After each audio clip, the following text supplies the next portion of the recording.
अगली खबर 22 अप्रैल को पहलगाम की बायसरन घाटी में जंगल की ओर से 3 आतंकी आए। धर्म पूछ कर उन्होंने करीब 15 मिनट तक टूरिस्ट को गोली मारी, कुल 26 लोगों की हत्या की और वापस जंगलों में गायब हो गए। 1 महीना हो चुका है और सुरक्षा बल लगातार ऑपरेशन चला रहे हैं, लेकिन आतंकी अब तक गिरफ्त से भी बाहर हैं। इस बीच 3000 से ज्यादा लोगों से पूछताछ की गई है और 113 लोग अरेस्ट किए गए। पता यह लगाया जा रहा है कि इस हमले के तार आखिर कहां तक जुड़े हुए हैं। तो बैसरन घाटी में हुए इस हमले के बाद भारत ने ऑपरेशन सिंदूर चलाया। पाकिस्तानी आतंकियों के जो पनाहगाह थे उनको पूरी तरह से बर्बाद कर दिया और पाकिस्तान की सेना के साथ भी एक जबरदस्त झड़प हुई, जिसमें पाकिस्तान ने जो कोशिशें की थी उसको नाकाम कर दिया। लेकिन बैसरन घाटी में हुए हमले के जो आतंकी थे उनका अभी तक पता नहीं लग पाया है, उनकी तलाश लगातार की जा रही है। तो पहलगाम हमले के 30 दिन ऑपरेशन सिंदूर अभी भी जारी है।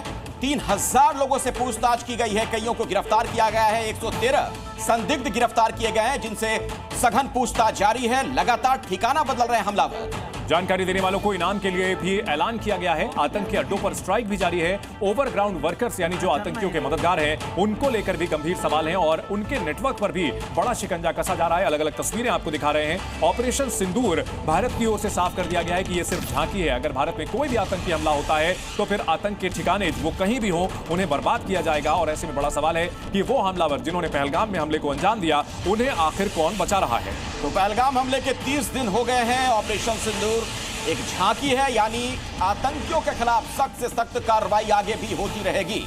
हमलावरों को कौन बचा रहा है, सवाल तो यह भी है। आतंक के अड्डों पर स्ट्राइक की तस्वीरें भी आपने देखी। प्रधानमंत्री नरेंद्र मोदी का आज राजस्थान दौरा। बीकानेर में कई विकास परियोजनाओं का करेंगे शिलान्यास और उद्घाटन। करणी माता मंदिर में दर्शन के बाद रैली को करेंगे संबोधित।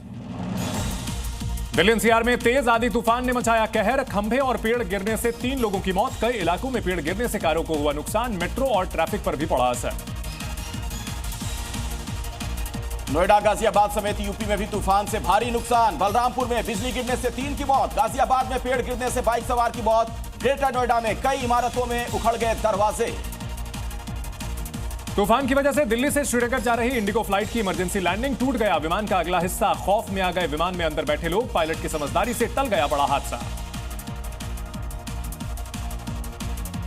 पाकिस्तान के खिलाफ भारत का एक और बड़ा एक्शन। हाई कमीशन में तैनात अफसर मुजम्मिल हुसैन को तत्काल भारत छोड़ने के निर्देश। बीते 7 दिन में दूसरे पाकिस्तानी अफसर पर हुई कार्रवाई। ऑपरेशन सिंदूर में पाकिस्तान को बेनकाब करने का प्लान। 7 में से 2 डेलीगेशन विदेश रवाना। सांसद श्रीकांत शिंदे का डेलीगेशन यूएई पहुंचा। पाकिस्तान की आतंक नीति की कलई खोलेंगे। शिव भक्तों के लिए सबसे बड़ी खुशखबरी। 5 साल के लंबे इंतजार के बाद 30 जून से शुरू होगी कैलाश मानसरोवर की पवित्र यात्रा के लिए सिलेक्ट हुए 750 तीर्थयात्री। बाराबंकी में यूपी पुलिस को बड़ी कामयाबी। 1 लाख का इनामी बदमाश ज्ञानचंद पासी मुठभेड़ में ढेर। डकैती लूट समेत दर्ज थे 70 मुकदमे। 25 मिनट में चली 100 से ज्यादा गोलियां।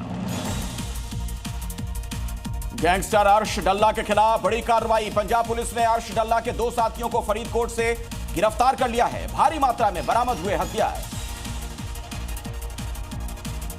छत्तीसगढ़ में नक्सलियों के खिलाफ बड़ा ऑपरेशन। नक्सली कमांडर बसव राजू समेत 26 से ज्यादा नक्सली ढेर। बसव राजू पर था 1 करोड़ का इनाम।